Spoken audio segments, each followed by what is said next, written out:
Today, we're going to learn about phrasal verbs with to get.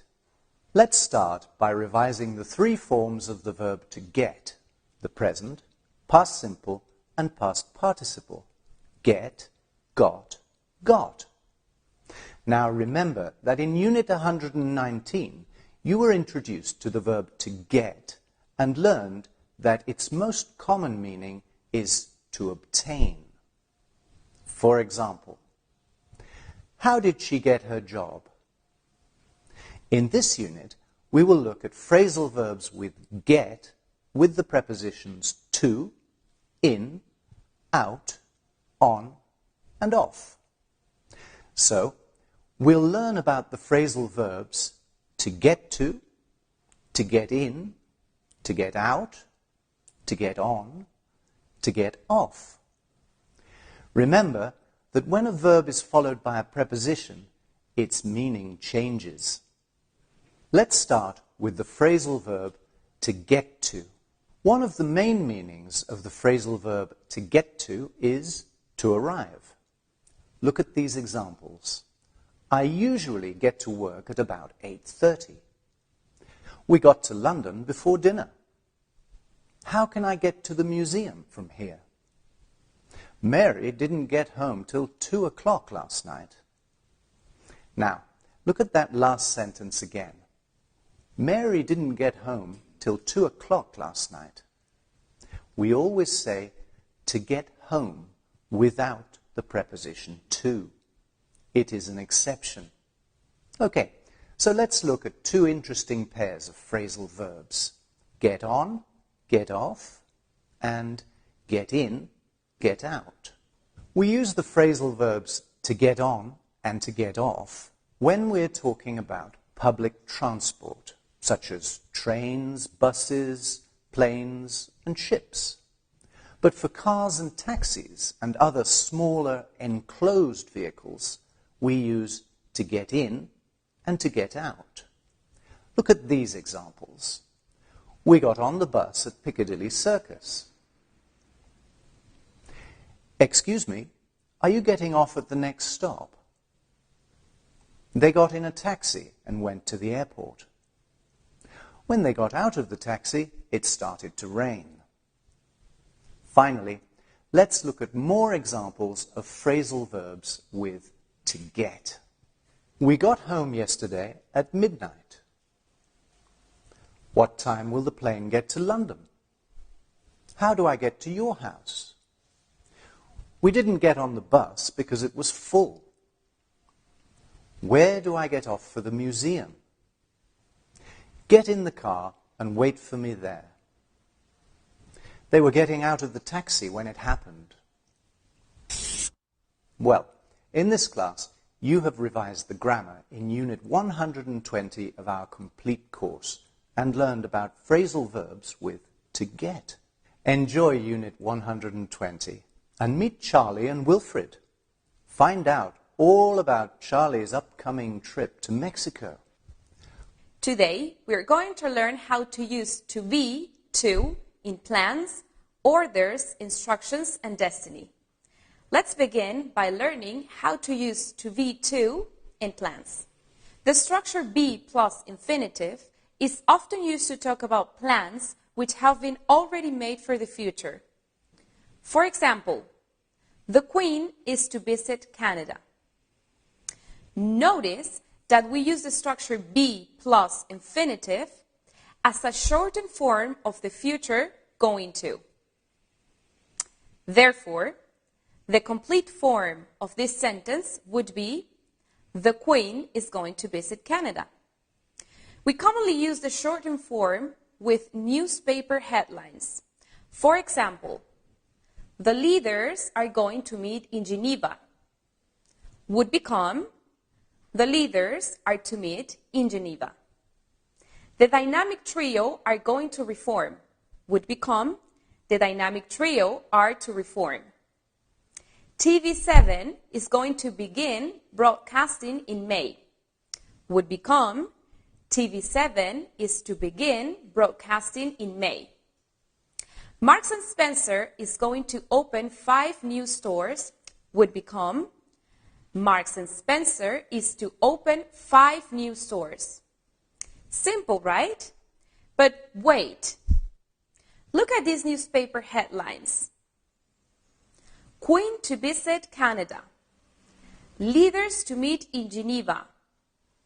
So notice that some newspapers also shorten the sentence even more by omitting the articles and the verb to be. Now, let's look at to be, to, orders, and instructions.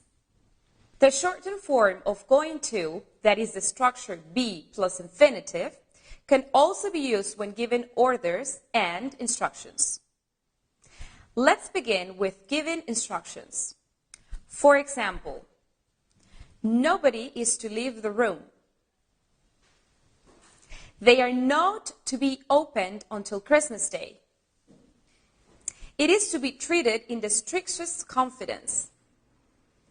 The children are to go to bed at 9 o'clock. He is to go to prison for 3 years. Notice that the structure is mainly used in the third person as an impersonal way to give instructions. For all these instructions, it is also possible to use the modal verb must instead of the structure be plus infinitive. For example, nobody must leave the room. They must not be open until Christmas Day. It must be treated in the strictest confidence. The children must go to bed at 9 o'clock. He must go to prison for 3 years. Easy, right? And when the shortened form of going to is used with the second person, you, it is used to give orders. For example, you are to finish this report by 6 o'clock. It's the same as to give the order, finish this report by 6 o'clock. Now, let's move on to be to, destiny. We can also use the shortened form of going to, that is the structure be plus infinitive, to refer to the idea of destiny. For example, they say goodbye, not knowing they were to meet again. Notice, to express destiny, the structure be plus infinitive is in the simple past. For instance, was to or were to. Let me give you some more examples. These were to be his last words as president. It was to be 10 years before he became champion. She never considered at school that she was to become his wife. Well, in this class, you've revised the grammar in Unit 121 of our complete course and learned how to use to be to in plans, orders, instructions, and destiny. Enjoy Unit 121 and meet Adrian and Roger. Find out why Adrian's great business idea is. Today, we are going to learn about using the expression to be about to. We use this expression before another verb to say that we are just going to do something. It is used to refer to things that will happen in a very near future. Look at these examples. He is about to get married. We are about to have lunch. Are you hungry? To stress that it is a very near future, we use the adverb just. Look, they are just about to begin the exam. I am just about to leave. I am in a hurry. In these examples, the verb is in the present tense, but it can also be used in the past and the future tenses. Let's look at to be about to in the past and the future tenses. Using this expression in other tenses is very simple. You just need to conjugate the verb to be correctly. Remember that the past tense forms of the verb to be are, was, and were, and that in the future it is will be. Look at these examples. We were about to leave when the phone rang. He was just about to jump when he remembered his parachute. This time tomorrow, I will be about to sign the contract. They will be about to send us the wrong model. We should call them now. Now, let's look at another very similar expression. To be on the point of. This other expression is always followed by a gerund. That is the ing form of a verb. It has the same meaning as to be just about to. Look at these examples. I was on the point of calling you when you rang. They were on the point of leaving when their friends arrived. The expression to be on the point of is very rarely used, so stick to be about to. Finally, let's look at some more examples of to be about to. The company is about to open a new office in London. She is about to leave. We are about to start the meeting. The boss is about to leave for his holidays. The employees were about to go on strike. The children will be about to have breakfast. My sister is about to have her third child. Well, in this class, you've revised the grammar in Unit 122 of our complete course and learned about the expression to be about to. Enjoy Unit 122 and meet Trevor and Martin. Find out why Trevor has a wonderful future ahead of him. Today, we are going to learn about the future continuous with will. We use the future continuous to talk about an action that will be in progress at a particular moment in the future. For example, I will be working. To form the future continuous, we use the future form of the verb to be, will be, and a verb in the ing form. Let's see some examples of the future continuous in the affirmative. I will be working all Saturday morning. She will be playing tennis then. They will be flying to Rio for the carnival on Saturday. We will be celebrating your birthday all weekend. We will be dancing all night. Now, we'll look at examples of the future continuous in the negative. I will not be living in New York next year. We make the negative form of the future continuous by using the negative future form of the verb to be, will not be, and a verb in the ing form. We can also use the contracted form of will not, won't. I won't be living in New York next year. Let's see some more examples. I won't be working tomorrow when you come. He won't be feeling very well tomorrow after all that wine. Linda won't be waiting for you when you arrive. What about some examples of the future continuous in the interrogative?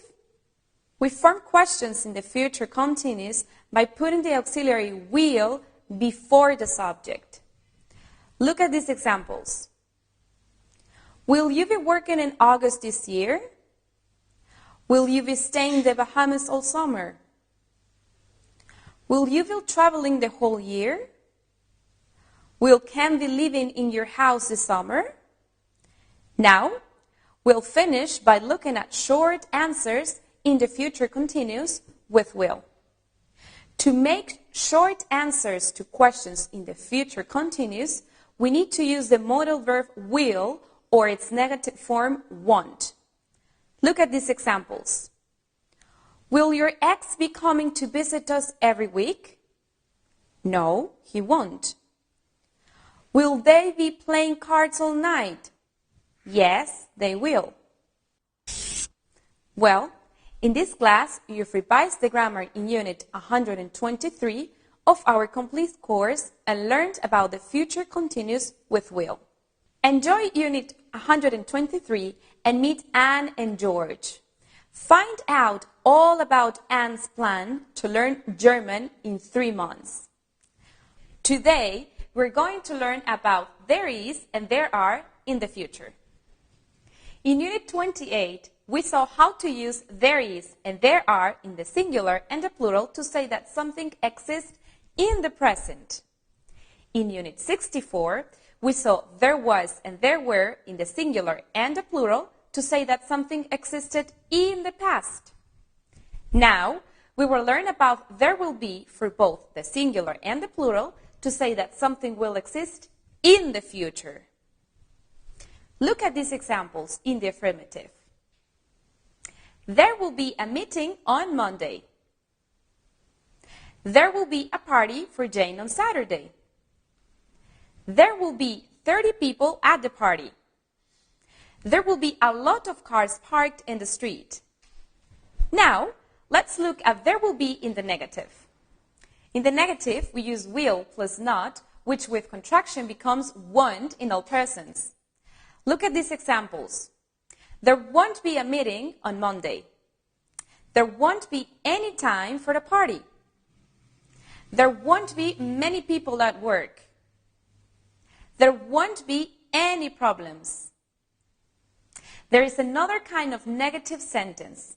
It is constructed with the verb in the affirmative and the word no. Here is an example of this structure. There will be no meeting on Monday. There is no time for the party. There will be no problem. Let's look at there will be in the interrogative sentences. Look at these examples. Will there be any time for a meeting? Will there be any shops open tomorrow? Notice that to form questions, we put the auxiliary will at the beginning of the sentence. Also, that we have used the word any with uncountable nouns and plural countable. For example, will there be many people at the party? However, we do not use it with singular countable nouns. Will there be a meeting tomorrow? For short answers to these questions, we use there will or there won't. For example, will there be a meeting on Monday? Yes, there will. Will there be any shops open tomorrow? No, there won't. Let's finish with some examples of there is and there are in the future. Look at these examples of there is and there are in the future.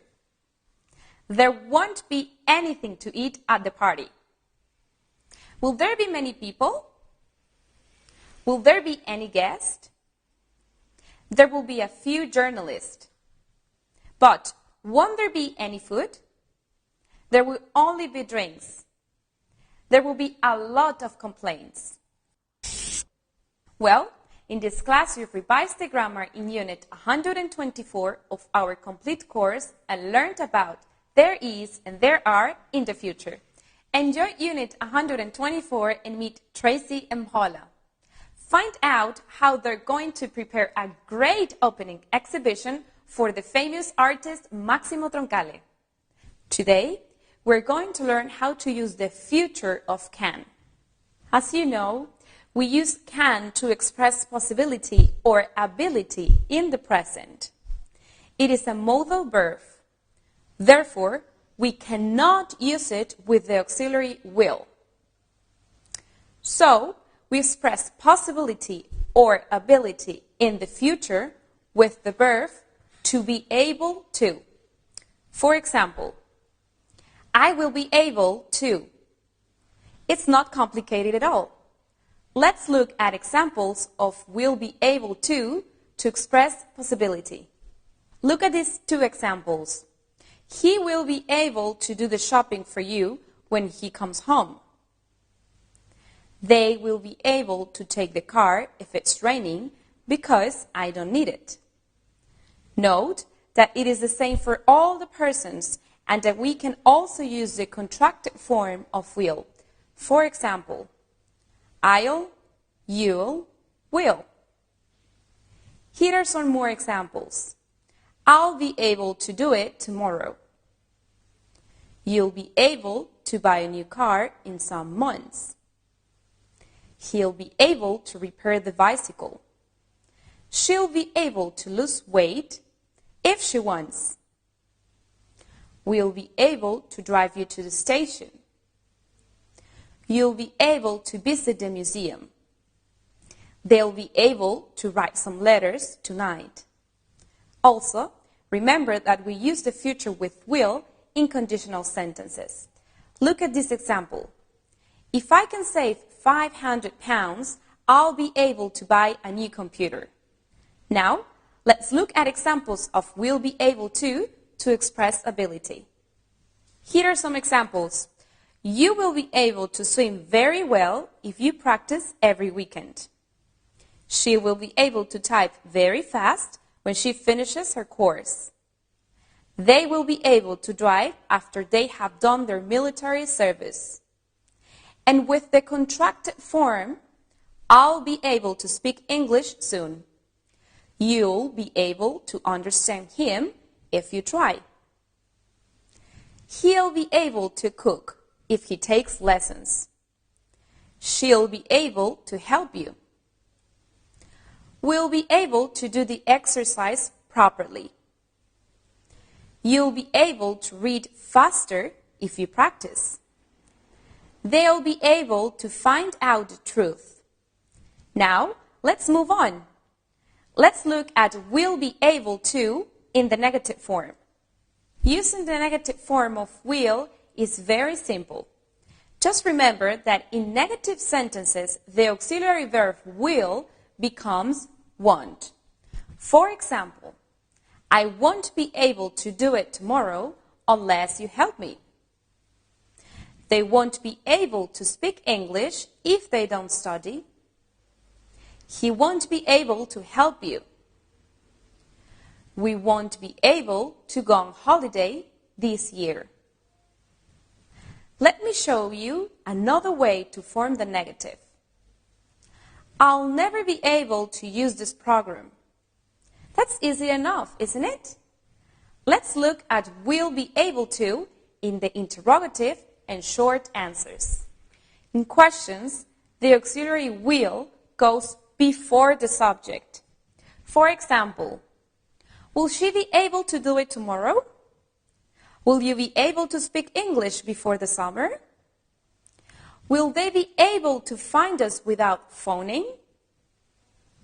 Will you be able to look after the children on Friday? Will they be able to repair the car before the weekend? For short answers, we use the auxiliary will or won't, depending on whether the answer is positive or negative. For example, will you be able to come to the party? Yes, I will. Will she be able to come with you? No, she won't. Well, in this class, you've revised the grammar in Unit 125 of our complete course and learned how to use the future of can. Enjoy Unit 125 and meet Bernard and Noel. Find out Noel's advice for Bernard to help him start enjoying life again. Today, we're going to learn how to use the future of must. As you know, we use must to express necessity or obligation in the present. Must is a modal verb. Therefore, it does not have an infinitive form. Because of this, the auxiliary verb will cannot precede must. We express necessity or obligation in the future with the verb to have to. For example, I will have to. It is not at all complicated. Let's look at examples of will have to express obligation. Let's learn how to use will have to express future obligation. Look at these two examples. I will have to wait until Friday. You will have to speak slowly to be understood. Note that it is the same for all persons and that we can use the contracted forms of will. For example, I'll, you'll, will, Here are some more examples. He'll have to tell them his secret. She'll have to go to the party alone. We'll have to change our clothes to go in. You'll have to sing for at least an hour. They'll have to use another way to travel so far. I'm sorry, but you'll have to come back tomorrow. I think we'll have to postpone the meeting until Wednesday. Also, remember that we use the future with will in conditional sentences. Look at this example. If he fails his exam, he'll have to repeat the year. Now, let's look at examples of will have to in the negative form. Using the negative form of will is very simple. Just remember that in negative sentences, the auxiliary verb will becomes won't. For example, I won't have to pay so much tax this year. She won't have to worry about money now. She just won the lottery. They won't have to go to school tomorrow. It's a holiday. That's easy enough, isn't it? Now, let's look at will have to in interrogative and with short answers. In questions, the auxiliary will goes before the subject. For example, will you have to travel a lot in your new job? When will you have to leave? What will she have to do in her new job? For short answers, we use the auxiliary will or won't, depending on whether the answer is positive or negative. For example, with the question, will you have to travel a lot in your new job? To give a short answer in the affirmative, you would say, yes, I will. And in the negative, you would say, no, I won't. Other possible ways of answering questions with will have to are, when will you have to leave? About 10 o'clock. What will she have to do in her new job? Market research. Well, in this class, you have revised the grammar in Unit 126 of our complete course and learned how to use the future of must. Enjoy Unit 126 and meet Olivia, Jenny, and Donald. What do you think of Jenny's plans for the summer? Today, we're going to learn how to use the future perfect. Let's begin by looking at how to form the future perfect grammar rule. We use the future perfect to say that something will have finished by a certain time in the future. It's constructed with the verb have in the future. Therefore, it uses will have plus the main verb in the past participle. For example, I will have worked on 5 projects. I will have worked for 1 hour when you come home. At 20 years old, she will have been to Japan 3 times. Notice that the past participle form of the verb to be is been. Let's look at some examples with the future perfect affirmative. You will have played the guitar for 2 years. He will have changed his look in a week. She will have sent you some letters. We will have run 20 kilometers. You will have eaten everything in 10 minutes if you don't slow down. They will have frozen by now if they aren't wearing their coats. I will have saved £1,000 by the end of the year. They will have won 12 leagues if they get this one. I will have been to Japan 3 times. Soon, we will have been in this flat for 5 years. It becomes much simpler after practice, doesn't it? So, now let's move on to the future perfect negative. To form a negative sentence in the future perfect, we simply add the word not. Therefore, the sentence includes will not, which, as a contraction, changes to won't. For example, they won't have finished the meeting yet. It's only 6 o'clock. She won't have met your boyfriend until your wedding day. We won't have launched the new product by the end of March. They won't have started the project yet. She won't have gone without me. That's easy enough, isn't it? So, now let's look at how to use the future perfect interrogative. Look at these examples. When will they have finished the new model? How long will you have worked here when you retire? When will you have finished your new book? Will you have finished that report by 6? As you can see, in questions, will comes before the subject. And now, let's take a quick look at short answers with will and won't. To answer this question in the affirmative, you can give the short answer, yes, I will.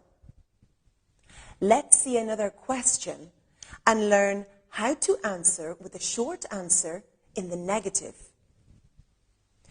Will he have passed his exam, do you think? No, he won't, I'm sure. Well, in this class, you have revised the grammar in Unit 127 of our complete course and learned how to use the future perfect. Enjoy Unit 127 and meet two friends, Matt and Henry. Find out Matt's idea to make his everyday routine more interesting. Today, we are going to learn how and when to use the future perfect continuous. Let's begin by looking at the grammar rule to form the future perfect continuous. In the previous unit, Unit 127, we learned how to use the future perfect. For example, I will have worked. We form the future perfect with will have and a verb in the past participle. Let's see now how to form the future perfect continuous. Look at this example. I will have been working. As you can see, we also form the future perfect continuous with will have, but in this case, we add the past participle form of the verb to be, been, and the ing form of the verb, in this case, working. Notice we use the future perfect continuous to talk about a progressive action in the future. Okay, so now you know the rule. Now, let's look at the future perfect continuous examples. Next week, I will have been working for this company for 10 years. Soon, we'll have been traveling around India for a year. By the end of this year, we will have been playing tennis together for 5 years. When I finish this exercise, I will have been studying for 2 hours. Forming the future perfect continuous is simple, right? Now let's look at how to use the future perfect continuous in the negative form and in questions. When using the negative form of the future perfect continuous, we simply use the negative form won't. Remember that won't is the contraction of will not. Here's an example. They won't have been waiting for long once we get there. So now you know the negative form. Let's look at how to form questions with the future perfect continuous. Here's an example. How long will we have been living together when we get married? Notice that with questions, the modal verb will goes before the subject. Well, in this class, we have revised the grammar in Unit 128 of our complete course and learned how to use the future perfect continuous. Enjoy Unit 128. Meet Jim and Carol. Find out how Carol plans to stay young-looking. Today, we're going to learn about relative pronouns. We saw most of these pronouns as question words in Units 18 and 20. We saw what, which, who, whom, whose. Another relative pronoun, which is not a question word, is that. In general, relative pronouns are used to join two sentences. Look at these examples. John is a doctor. He lives in New York. John, who lives in New York, is a doctor. She is Swedish. She is my sister's neighbor. She is the subject in both sentences, so we can say, she, who is Swedish, is my sister's neighbor. Notice that who substitutes the subject she in the last example. We use relative pronouns when we do not want to repeat a subject or a complement. As you can see in these two examples, we write the relative clause between two commas. So, let's look at using commas in relative clauses. Commas play an important role in relative clauses. Look at the following two sentences. They contain the same words but have very different meanings. The boys who knew the teacher was ill didn't go to school. The boys who knew the teacher was ill didn't go to school. In the first sentence, only the boys who knew the teacher was ill didn't go to school. Everyone else did. However, in the second sentence, all the boys knew that the teacher was ill, so none of them went to school. Only use commas to separate a relative clause when the clause can be omitted without affecting the general idea to be transmitted. Now, let's look at the relative pronoun what. Unlike other relative pronouns, what cannot be used to describe the noun that comes before it. Its function is to emphasize the thing or activity referred to in a sentence. For example, do you know what she said? He's going to be very angry when he says what you've done. I will explain exactly what the company wants. I can't believe what they did to that old theater. Now, let's look at the relative pronoun which. Which is used when referring to animals or things. It goes after the noun it refers to and introduces additional information to the sentence. Look at this example. That's the book which tells the story of the first woman astronaut. Notice that the information introduced by which is essential and therefore we don't use commas, and we can also say, that's the book that tells the story of the first woman astronaut. Let's see another example. Their car, which was the fastest there, won the race. In this case, which introduces non-essential information, and that is why we use commas and we cannot use that instead of which in this sentence. Look at more examples.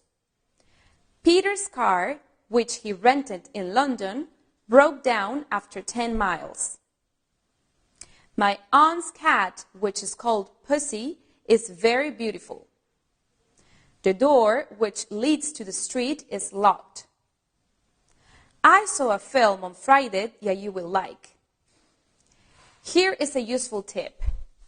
Relative pronouns can be omitted if the two subjects of the sentence are different. So we can also say, I saw a film you will like. Let's move on to the relative pronoun who. Who is used when referring to people. It goes after the noun it refers to and introduces additional information to the sentence. Look at these examples. Those girls who live in that flat are both law students. The teacher who taught me English was from the States. Sometimes we can also replace who with the relative pronoun that. For example, he's the man that stole my car. And remember that when a relative clause has its own subject, we can omit the pronoun. So we can say, that's the man that I met yesterday. Or, that's the man I met yesterday. Is she the girl that you told me about? Or, is she the girl you told me about? What about the relative pronoun whom? Whom also refers to people. It is the object form of who, and it is used when we are not referring to a subject. We can also omit the pronoun whom, as we did in the other two cases. Look at these examples. You can say, the man whom I bought this car from said it was in perfect condition. Or, the man I bought the car from said it was in perfect condition.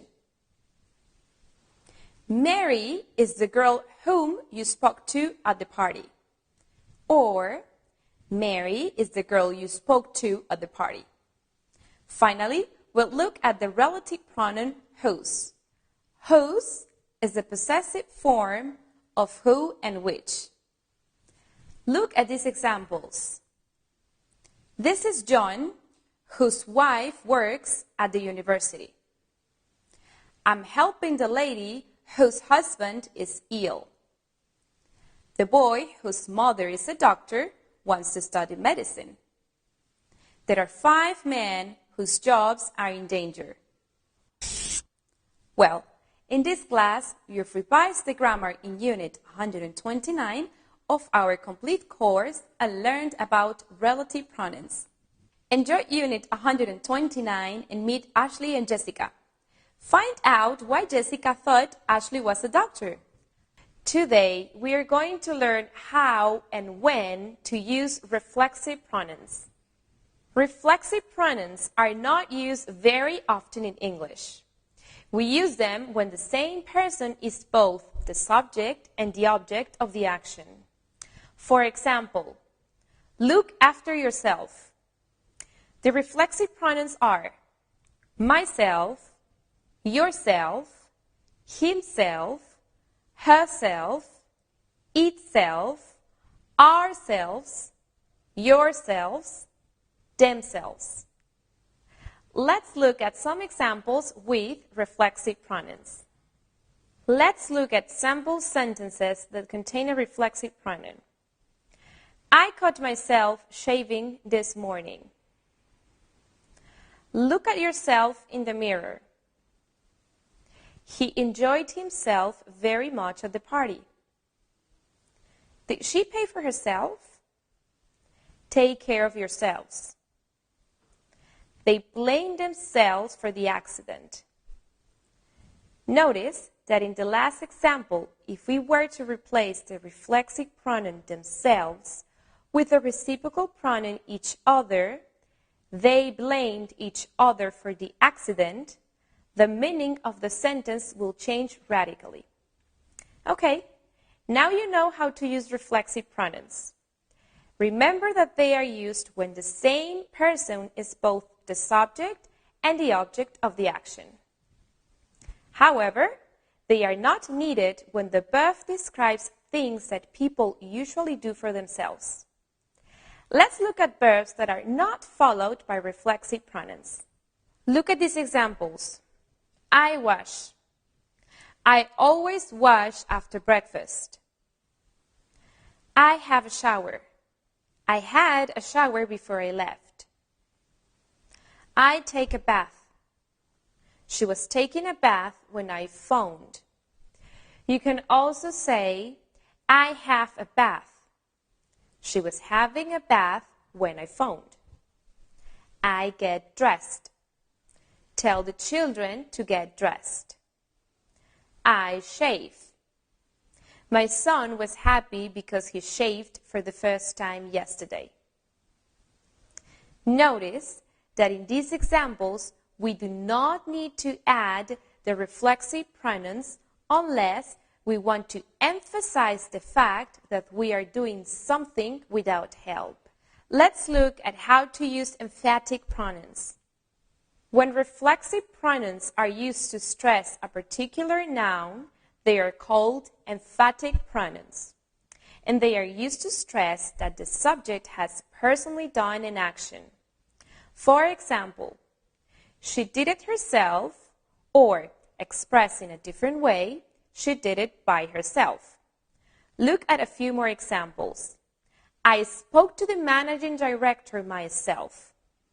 The food itself is bad, but the restaurant is nice. We painted the whole house ourselves. The children cleaned the room by themselves. Well, in this class, you've revised the grammar in Unit 130 of our complete course and have learned how to use reflexive pronouns.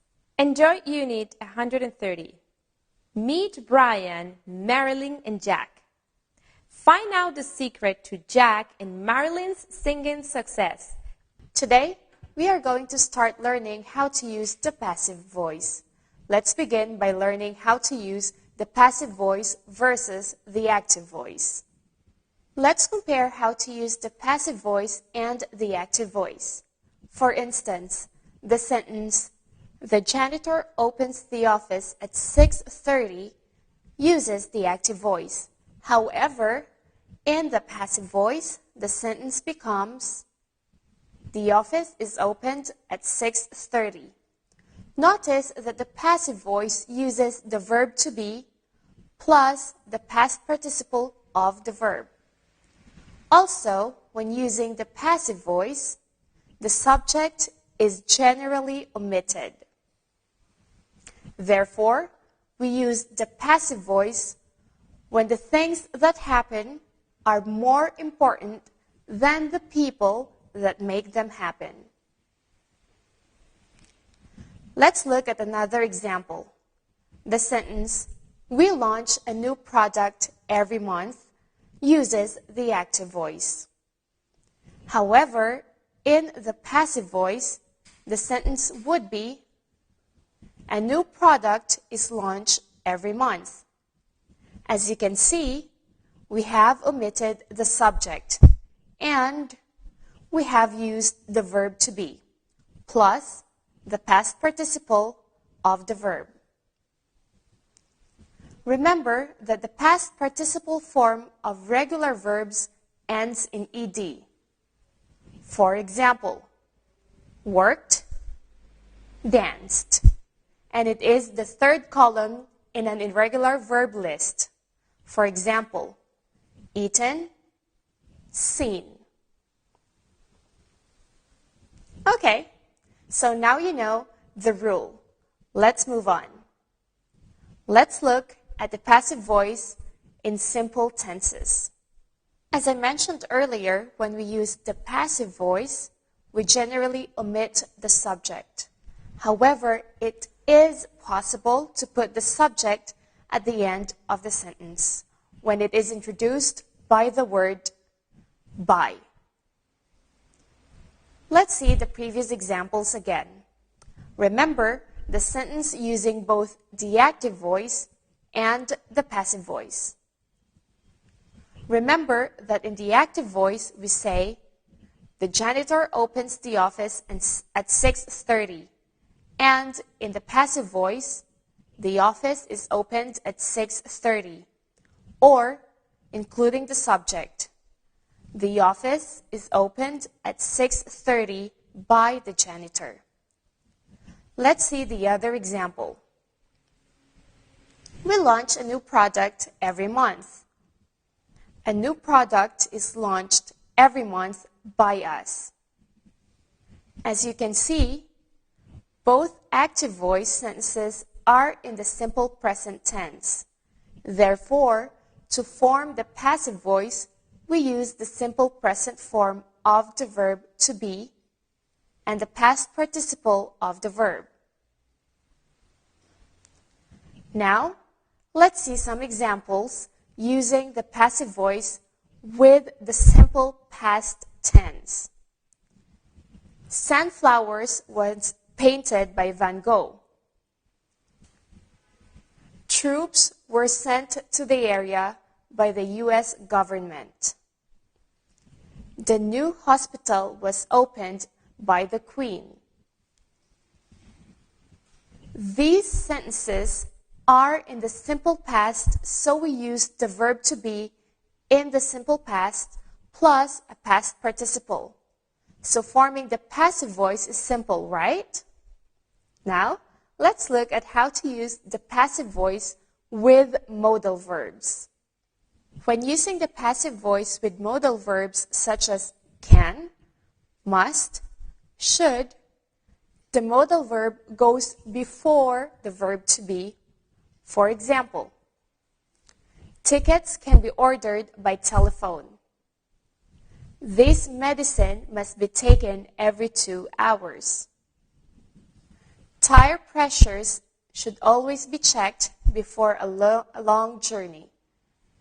Notice that we use the infinitive form of the verb to be without the to. So now we've learned how to use the passive voice with simple tenses and with modal verbs. But wait, there's more. The passive voice can also be used with other verb tenses. Let's look at how to form the passive voice with other tenses. Notice that with all tenses, the passive voice is always formed in the same way, with the verb to be combined with the past participle. For example, is opened, was painted, have been taken, must be taken, will be served, is going to be changed. So let's begin by looking at some examples of the passive voice in the present continuous and past continuous tenses. For instance, a new bridge is being built over the river. Old clothes are being collected for the refugees. My car was being repaired yesterday. The new computers were being installed when we arrived. And now, with the present perfect and past perfect tenses. For instance, my new plan for the department has been approved. Dinner had been prepared for us by the children when we got home. Finally, let's see how the passive voice is formed in the future and conditional tenses. Look, dinner will be served at 8:30.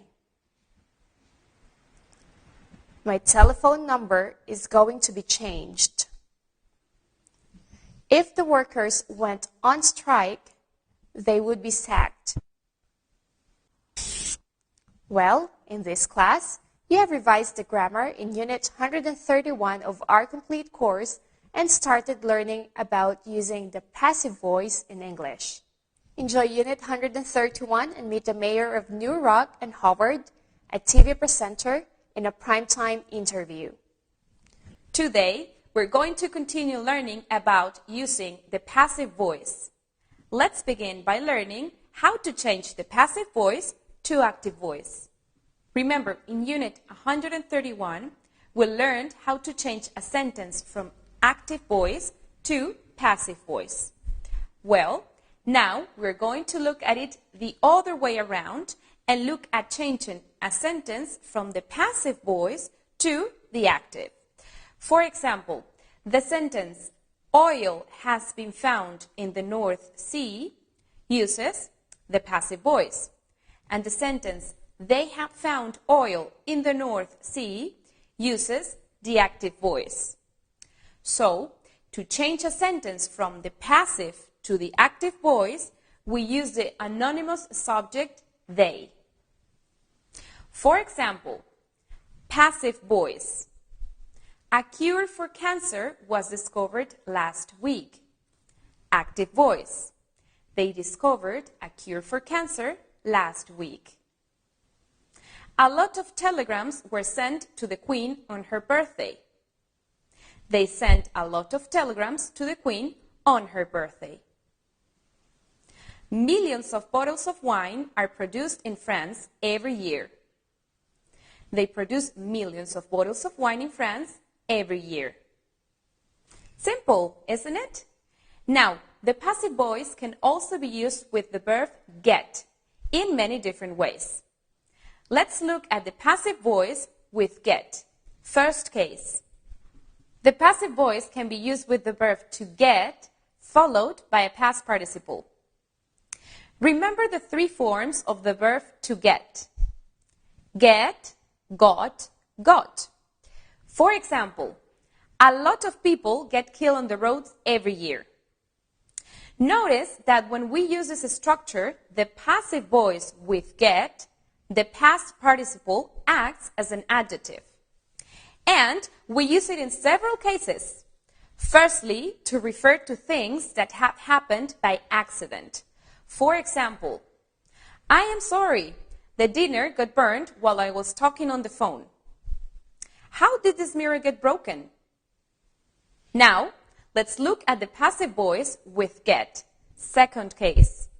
The passive voice can also be used with the verb get and past participle when referring to something that has been done for or will be done for us. For example, we got the kitchen decorated last month. Notice that we always have an object between get and the past participle. Let me give you more examples. She's getting her haircut at Salon Simon. Where did you get your carpet clean?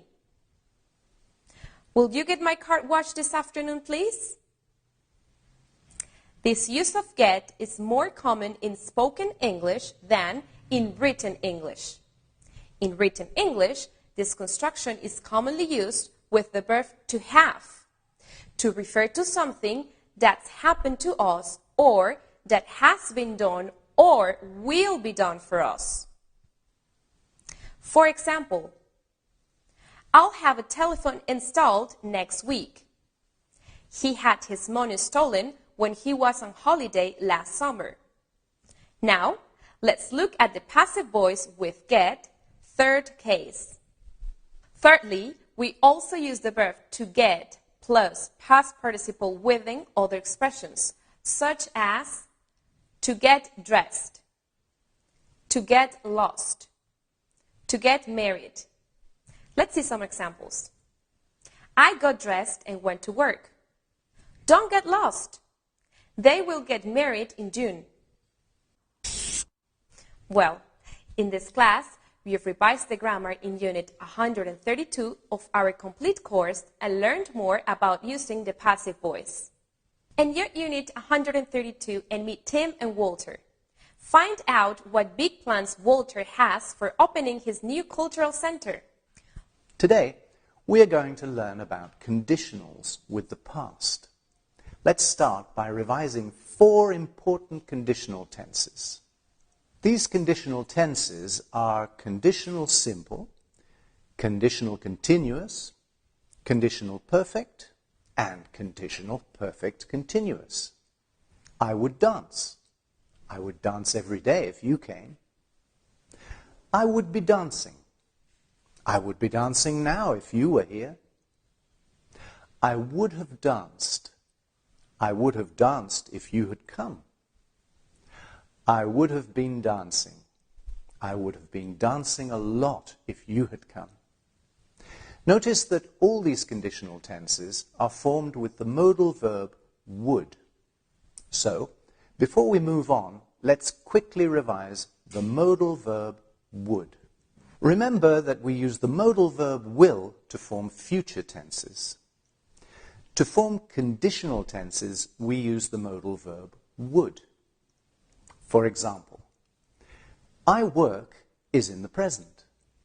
I will work is in the future, and I would work is in the conditional. Also remember that conditional sentences are commonly used with the conjunction if.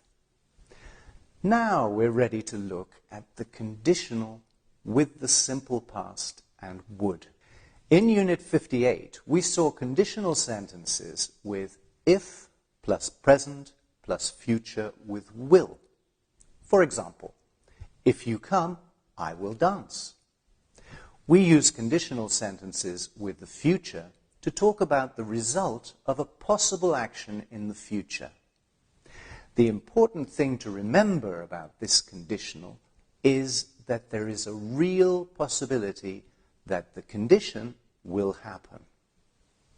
However, to talk about things that will probably not happen, that is, hypothetical events or situations, we use if plus simple past plus conditional with would. For example, if you came, I would dance. So, let's look at examples of the conditional with the simple past. If you saved more, you would have money for your holidays. If I had a lot of money, I would live in the Bahamas. If the children were older, we would go out more. If we went to London, we would speak a lot of English. If she asked me to marry her, I would say yes. What about the conditional with the simple past in the interrogative sentences? In questions, the modal verb would goes before the subject. Look at these examples. What would you buy if you won the lottery? Where would you live if you didn't live in England? What would she do if she lost her job? Who would you choose if you were on the Oscar committee? Remember that we can also use would to make polite requests. For example, would you open the door? And to make offers. For example, would you like another biscuit? Now, we'll look at the conditional in negative sentences. In negative sentences, we use the negative form of the auxiliary verb plus the infinitive. So, did not, didn't plus infinitive. Would not, wouldn't plus infinitive. Were not, weren't plus infinitive. Here are some examples. If we didn't smoke, we would save a lot of money. If she had to work, she wouldn't play so much tennis. If he didn't like his job, he would leave it. If they didn't speak good English, they wouldn't be hostesses. If I weren't a good teacher, I would be an actor. If you were married, I wouldn't invite you to dinner. Finally, we'll look at the conditional versus the subjunctive. The subjunctive is not very common in English. It is sometimes, but rarely, used to indicate uncertainty and hypothetical situations. But these are usually expressed in other ways. We use the simple past. If you studied a lot. There is only one case where the subjunctive is different from the simple past. It is in the first and third person singular of the verb to be. Let's compare simple past, subjunctive. I was, I were. You were, you were. He, she, it was. He, she, it were. We were, we were.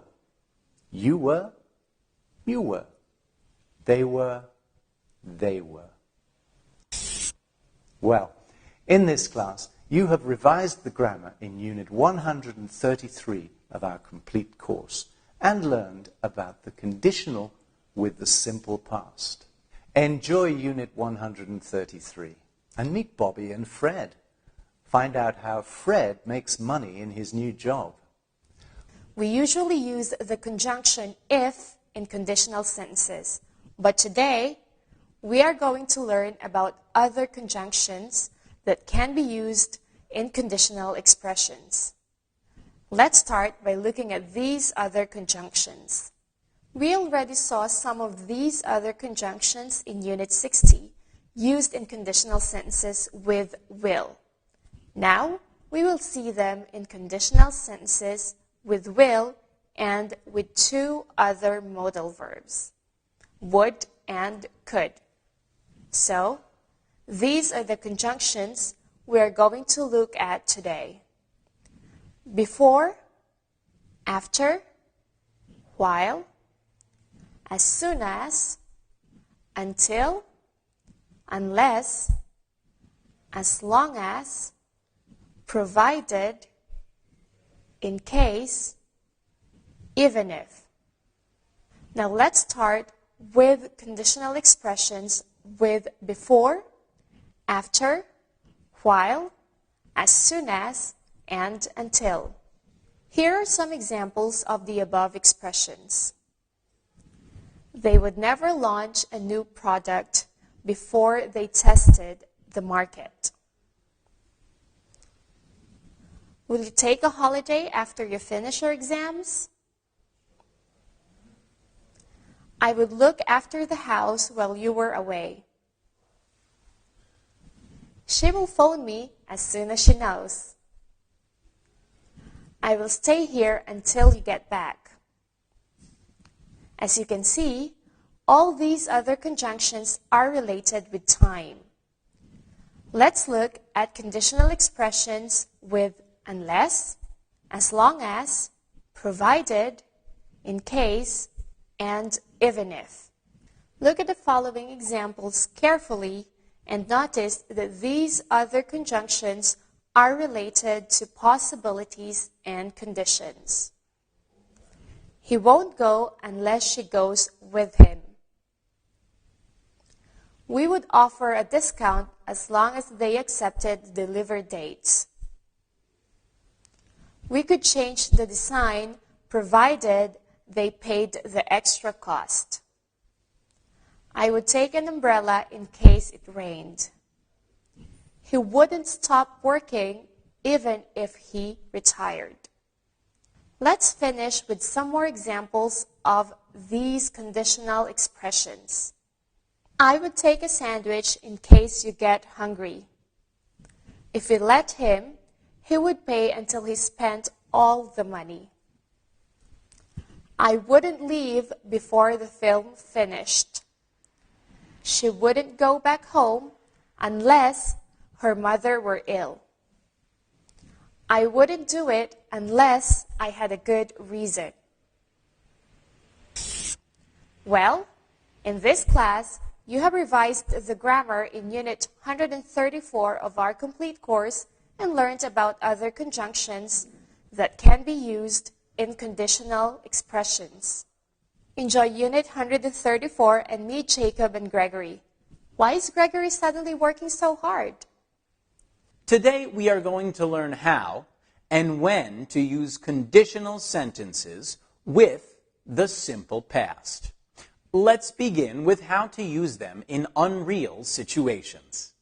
We use conditional sentences with the simple past and would to talk about unreal situations.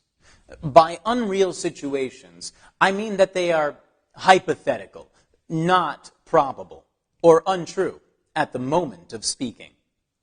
Look at these sample sentences. If I had wings, I would fly.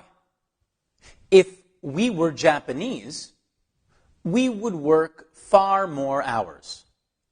If I could go back in time, I would visit ancient Egypt. If I were 20 years younger, I wouldn't be sitting there listening to music. If we didn't have any kids, we would be able to go on holiday. If Marilyn Monroe were alive, she would still be a star. I would understand this inscription if I could read Arabic. It's simple, isn't it? Conditional sentences are also used with the simple past and would to give advice. Now let's move on and look at conditional sentences to give advice. Let's revise something important first. As you already know, when we use the simple past of the verb to be, we use was in the first and third person singular. However, when using conditional sentences, we use the past form, were, as the simple past of the verb to be for the first and third person singular. For example, if I were, if he were. Now let's look at some examples of conditional sentences to give advice with the verb to be. If I were you, I would tell her you're sorry. If I were in your shoes, I would tell the truth. If he were more patient, he wouldn't be so angry all the time. If you were more careful, you wouldn't have so many accidents. I would complain to the manager if I were you. You can also give advice using conditional sentences with the past and other verbs. Look at these examples. I wouldn't accept that if I worked at your company. We would report your neighbors to the police if we lived here. Well, in this class, we have revised the grammar in Unit 135 of our complete course and learned when to use the conditional sentences. Enjoy Unit 135. Meet Harold and Jeffrey. Find out what Harold thinks of Jeffrey's business idea. Today, we are going to learn about using the words could, should, ought to, and might in conditional sentences. But what are the words could, should, ought to, and might? The words could, should, ought to, and might are modal verbs, and they can all be used in conditional sentences instead of would, but with different meanings. First, let's look at would, could, and might. Look at these two sentences with would. If we were Japanese, we would work far more hours. If I were you, I would tell her you're sorry. These examples are very interesting. Notice how we use conditional sentences with the past simple to talk about unreal, hypothetical situations and also to give advice.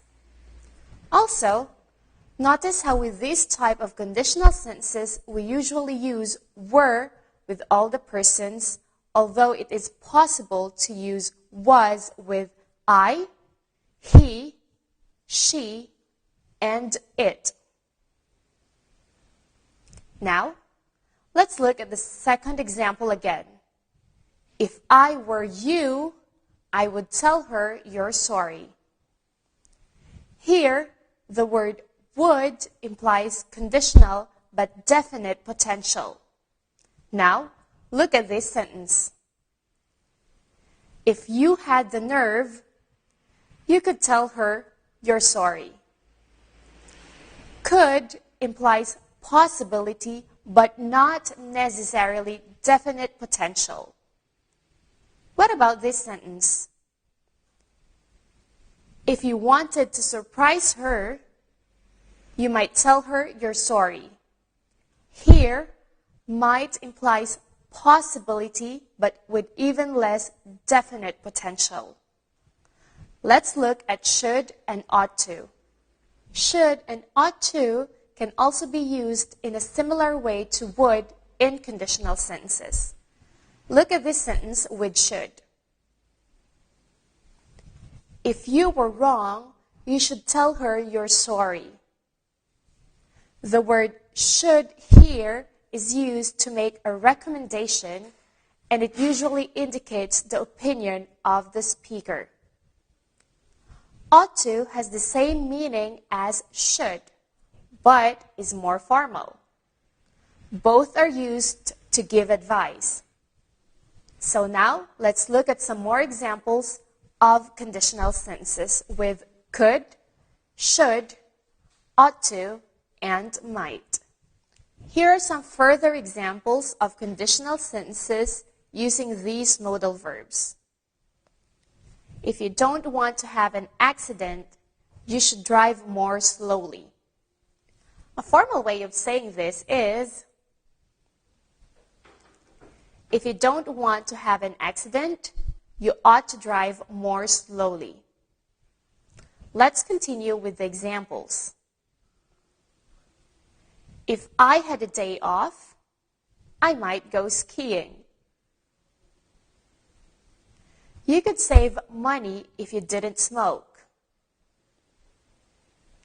Where should I go if I study medicine? If we had more free time, we could go out more often. Well, in this class, you have revised the grammar in Unit 136 of our complete course and learned about using the modal verbs could, should, ought to, and might in conditional sentences. Enjoy Unit 136 and meet Nicholas and Dominique. Find out about all the lovely food they eat in their company. Today, we're going to learn about the conditional with the past perfect. Let's start with an example. If I had studied more at school, I would have passed all my exams. We form this conditional with if plus past perfect plus would have plus past participle. Now, the important thing to remember about this conditional structure is that we use it to talk about situations in the past that didn't happen and their hypothetical consequences. So, I did not study and I did not pass my exams, and now it's too late. Notice that I regret not having studied. We usually use this conditional when we feel upset about an action in the past that is no longer possible. Look at this other example. If you had come to the party, you would have met some interesting people. But it can also be used with a very positive meaning. Look, if we had sold our house last year, we would have lost a lot of money. Fortunately, we didn't sell the house. Let's look at the conditional with the past perfect, negative. In negative sentences, we can add the word not to the auxiliary verb have. For example, if I had not been so lazy at school, I would have passed my exams. You can also add not to the modal verb would. Look, if I had studied more school, I would not have failed my exams. Or you can add it to both. For example, if I had not been so lazy at school, I would not have failed my exams. It is not that difficult. It all depends on what you want to say and how. I will give you more examples of the conditional with the past perfect in the negative. Look carefully at how we make the negative in the following sentences. If you hadn't missed the party, you would have met some interesting people. If you had come to the party, you wouldn't have been so bored. If you hadn't missed the party, you wouldn't have been so bored. If it had not rained yesterday, the barbecue would have been a success. If it had rained yesterday, the barbecue wouldn't have been a success. If it had not rained yesterday, the barbecue wouldn't have been such a disaster. If we hadn't sold our house last year, we would have made a lot of money. If we had sold our house last year, we wouldn't have made so much money. If we hadn't sold our house last year, we wouldn't have made so much money.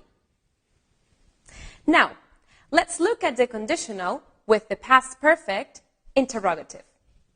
Let's begin by looking at a simple sentence with would in the affirmative. You would have been very happy. And now, let's change it to the interrogative form. Would you have been very happy? As you can see, in interrogative sentences, would goes before the subject. And it is just the same with conditional sentences. Look. What would you have done if you had won the Christmas lottery? Who would you have liked to be if you had been a famous person? If you had lived in another area, which one would you have enjoyed most? Let's finish by looking at more examples of the conditional with the past perfect. Look at these examples carefully. If we had not lowered the price, they wouldn't have bought it. If you had paid the bill, they wouldn't have cut off the telephone. If we had met 2 years ago, I wouldn't have got married. Where would you have lived if you hadn't bought this house? Which film would you have seen if you had gone to the cinema? He would have passed the exam easily if he had worked a little harder.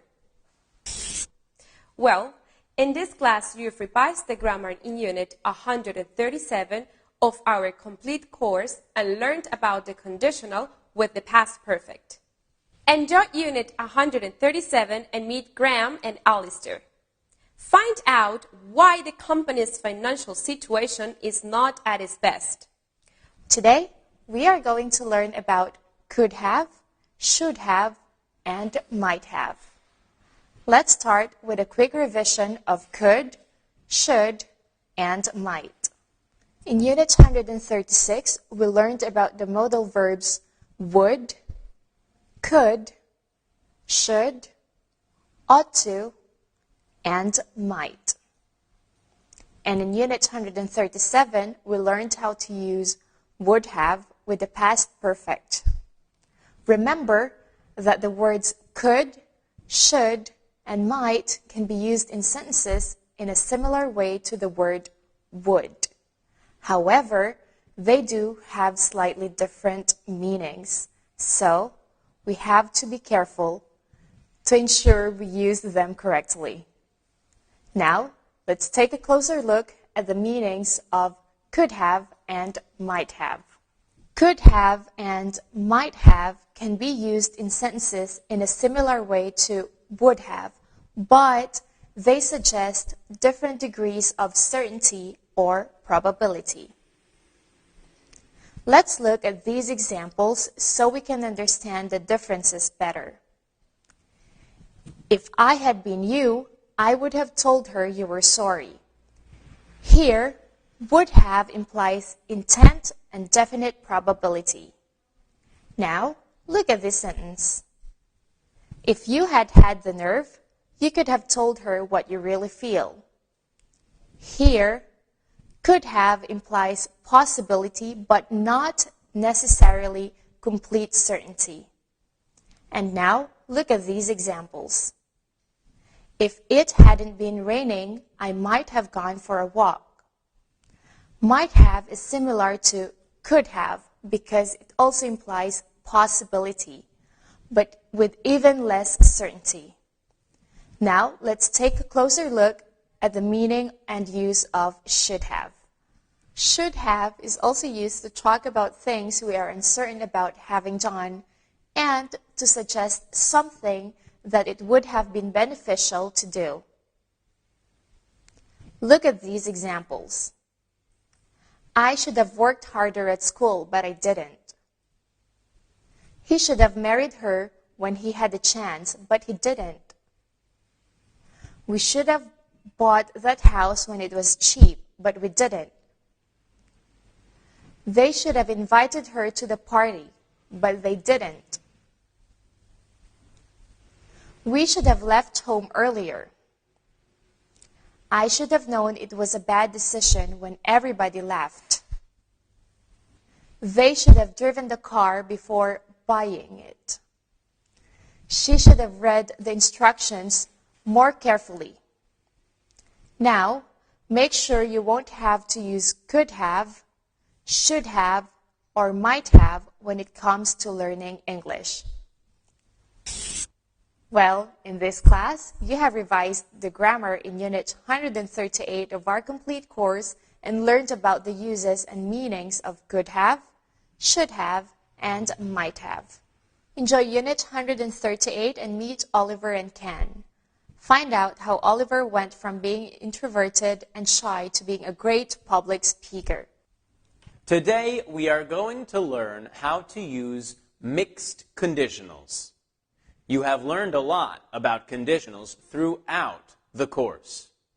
Let's begin by revising conditional sentences. Let's look at an example of the conditional with the future. I will tell him if I see him. Remember that conditional sentences have two clauses joined together by the conjunction if. Don't forget that you can also say, if I see him, I will tell him. The conditional with the future is formed with the simple present in the if clause and the future with will in the other clause. We use this conditional when there is a real possibility that the conditional will happen. Now, let me give you an example of the conditional with the past. If I had a lot of money, I would live in the Bahamas. In this case, we use the simple past in the if clause and would plus a verb in the infinitive without the to in the other clause. We use this conditional to talk about unreal or hypothetical situations. Let's finish our revision by looking at the conditional with the past perfect. Let me give you an example. If I had studied more at school, I would have passed all my exams.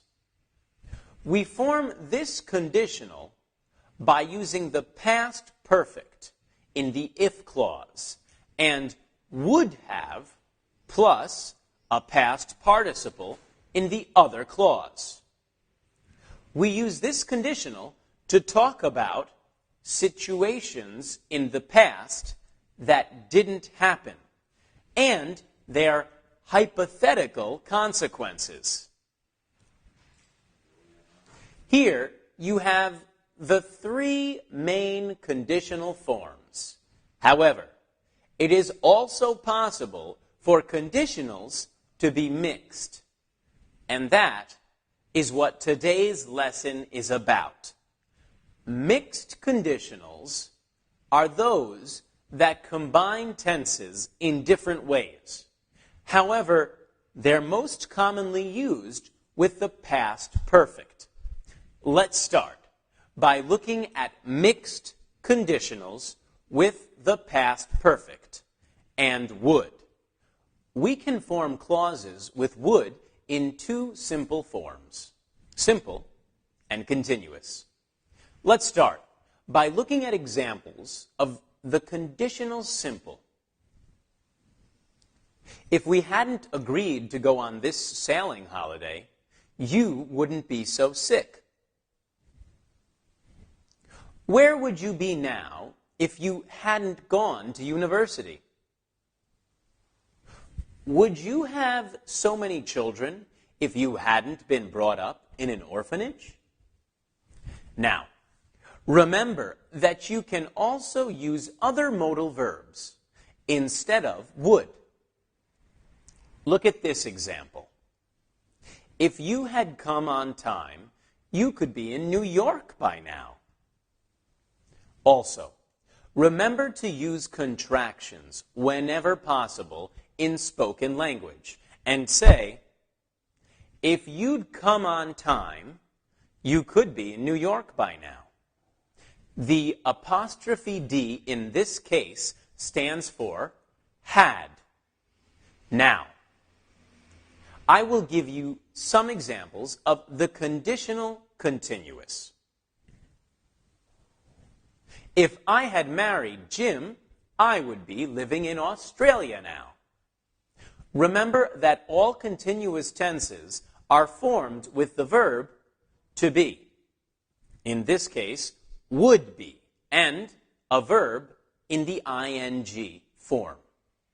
And with contraction, we would say, if I'd married Jim, I'd be living in Australia now.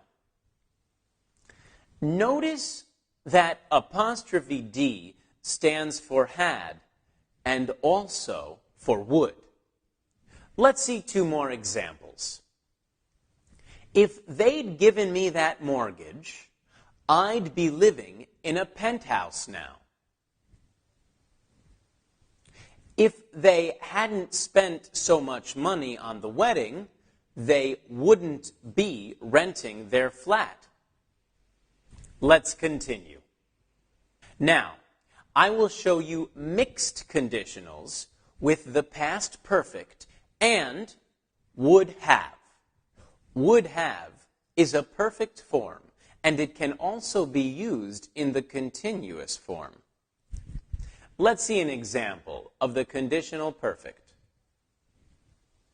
I would have been happier if I had passed the exam.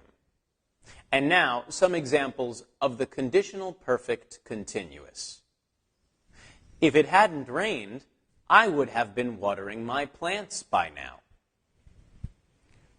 What would you have done if you hadn't been working here? Well, in this class, we have revised the grammar in Unit 139 of our complete course and learned how to use some mixed conditionals. Enjoy Unit 139 and meet Teresa and Ray. Find out how Teresa became a millionaire. Today, we are going to start learning about reported speech. We use reported speech to explain what somebody said without quoting the exact words that we used. It is usually introduced by the verbs say or tell in the past, that is, said and told. Look at these examples. They said that they couldn't come to the party. He told me that he likes my hair. Note that in English the conjunction that is not necessary, so you may omit it and say, they said they couldn't come to the party. He told me he likes my hair. The difference between to say and to tell is the following. With said, there is no personal object. They said. But with told, there must be a personal object. In this case, me. He told me. So, we make clear exactly who we will tell. Let's look at some examples of reported speech with the simple present. Look at the examples and remember the conjunction that is not really necessary, so we will leave it out. She says it's a wonderful day. He says it always rains in April. The newspaper says prices are rising. And now, let's see some examples of reported speech with the simple past. Look at these examples. She told me she had to go to the dentist's. He said he wanted to see the film. She said she was happy to see me. He told me I didn't need any money. They said they couldn't come to the party. He said I had to arrive before 7. He told me he wanted to get a new job. What about examples of reported speech with the past perfect? They said they had seen a lot of wild animals. She said she hadn't bought anything in the shop. He said he had come without his glasses. They said they hadn't been there before. Let's move on to examples of reported speech with going to. He said Arsenal were going to win the league. She told me she wasn't going to continue with her studies. They said they were going to watch the football match. And finally, we'll look at some examples of reported speech with the conditional. He said he would see me on Monday. They said they wouldn't go there again. She said she would be very grateful. They told us it would cost double. Well, in this class, you have revised the grammar in Unit 140 of our complete course and learned about reported speech. Enjoy Unit 140 and meet Howie and Jill. Find out how Howie's ex-wife can help Jill. Today we're going to continue learning how to use reported speech. Let's begin by revising what we have learned so far about reported speech. As you know from Unit 140, we use reported speech to explain what somebody said without quoting the exact words that were used. Indirect speech is usually introduced by the verbs say or tell in the past. That is, said and told. So let's look at some examples of reported speech from the previous unit. With the simple present, she says it's a wonderful day. With the simple past, he said he wanted to see the film. With the past perfect, they said they had seen a lot of wild animals. With going to, they said they were going to watch the football match. With the simple conditional, he said he would see me on Monday. And how about in the imperative? Let's now look at how to use reported speech for imperative sentences. Let's start with an example. He told me to close the door. We use imperatives to give orders, requests, advice, and suggestions. Imperatives become infinitive phrases in reported speech. They can also be used in negative sentences. He told me not to close the door. We simply add the word not before the infinitive phrase.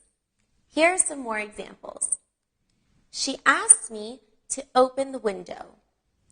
Or in the negative, she asked me not to open the window. He asked me to lend him $5. Or in the negative, he asked me not to lend him any money. Up until now, you had learned that we use the verbs to say and to tell in reported speech. But notice that we can also use the verb to ask in the past tense. Asked. To report requests. We can also use the verb to ask in indirect questions. The verb to ask is also used in indirect questions. Let's look at an example. He said, and I quote, "Where do you live?" When using reported speech, we would report it as, he asked me where I lived. In indirect questions, we do not use auxiliaries. Let's look at another example. He said, and I quote, "Where are you from?" In reported speech, this becomes, he asked me where I was from. Notice in this example that in indirect question, we have used the verb to be after the subject. Now, I will give you some more examples with the verb in reported speech. Let's see some other examples. He asked me if I smoked. She asked me if I had smoked before.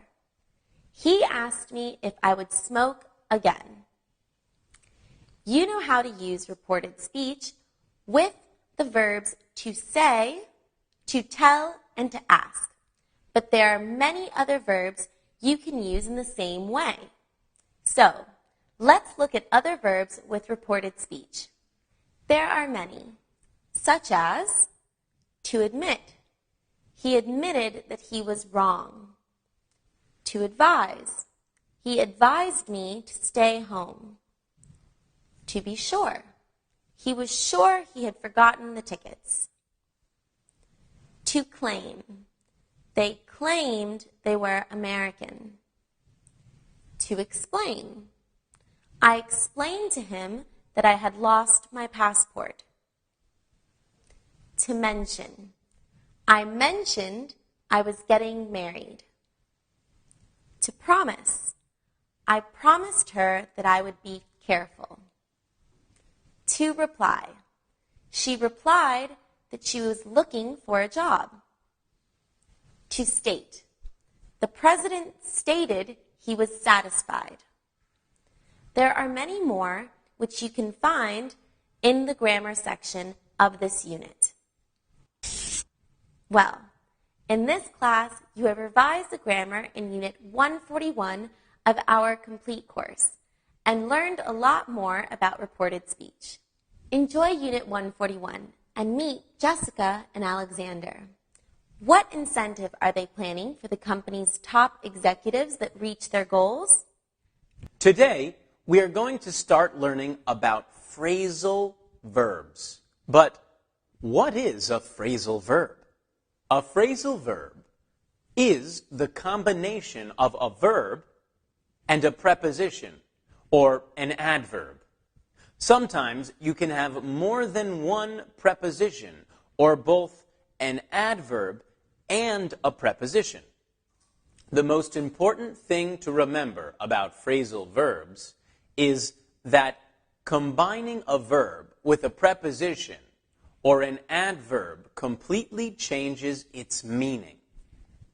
For example, the verb to look means to direct your eyes in a given direction or towards a given object. But the phrasal verb to look for means to search for something or someone. For instance, she has gone to look for a new dress. Let's look at some more examples of phrasal verbs with look. There are many different phrasal verbs with the verb to look. Let's look at some of them. Look after. We're looking after the neighbor's children this weekend. Look forward to. I'm looking forward to the concert next week. Look into. We will look into this question at the next meeting. Look like. She looks like her mother. Look out. Look out! That car nearly hit us. Look through. I need to look through my notes before the exam. Look up. If you don't know the word, look it up in the dictionary. Now, let's move on to separable and inseparable phrasal verbs. We now know that phrasal verbs are a combination of words, and sometimes we can separate those words, and other times we cannot. Let's see some that can be separated. For example, to make up. We can say, to make up a story, or to make a story up. To put off. to put off a meeting, or to put a meeting off. To turn off the TV, or to turn the TV off. And now let's see some that cannot be separated. To give in, to hold on, to come across, to deal with, to run through. And there are some that can be both separable and inseparable depending on their meaning or how they are used. To take off, for example, cannot be separated when talking about an airplane that begins a flight, but it can be separated when talking about the action of removing something. There's a lot to remember, right? But don't worry. These two different kinds of phrasal verbs are studied in more detail in Unit 143 and Unit 144. Well, in this class, you have revised the grammar in Unit 142 of our complete course and learned some phrasal verbs. Enjoy Unit 142 and meet Terrence and Brian. Find out how Brian is preparing to plan the yearly budget. Today, we're going to continue learning about phrasal verbs. Let's start by revising what we have already learned about phrasal verbs. In Unit 142, you learned that a phrasal verb is a combination of a verb and a preposition, or an adverb. You can have more than one preposition, or both an adverb and a preposition. Remember, the most important thing about phrasal verbs is that combining a verb with a preposition or an adverb completely changes its meaning. For example, to look does not mean the same as the phrasal verb to look after, which means to take care of something or someone. Also remember that there are separable and inseparable phrasal verbs. If the phrasal verb is followed by a noun, it can be separated. For example, to take your jacket off, to make a story up, to turn the TV off. Today, we are going to look at phrasal verbs that can be separated. Let's begin with the phrasal verbs give back and make up. Look at these examples carefully. Give back. I will give the money back to you tomorrow. I will give back the money to you tomorrow. Notice that when the object is a noun, it is not obligatory to separate the phrasal verb. Here are some more examples. Have you given back the record I lent you? She gave me back my ring and married somebody else. She gave me my ring back and married somebody else. Now, look at some examples of to make up. Make up. He made up a story to explain his absence. He made a story up to explain his absence. He makes up a joke about his mother-in-law. He makes jokes up about his mother-in-law. Is that true, or did you make it up? Remember that if the object is a pronoun, we must always separate the phrasal verb. Now, we'll move on to the phrasal verbs pick up and put off. Pick up. Can you pick up the children from school? Can you pick the children up from school? I'll pick you up from the airport. Put off. We will have to put off the meeting until Monday. We will have to put the meeting off until Monday. They have to put off their wedding until July. They have to put their wedding off until July. And now, the last two separable phrasal verbs today.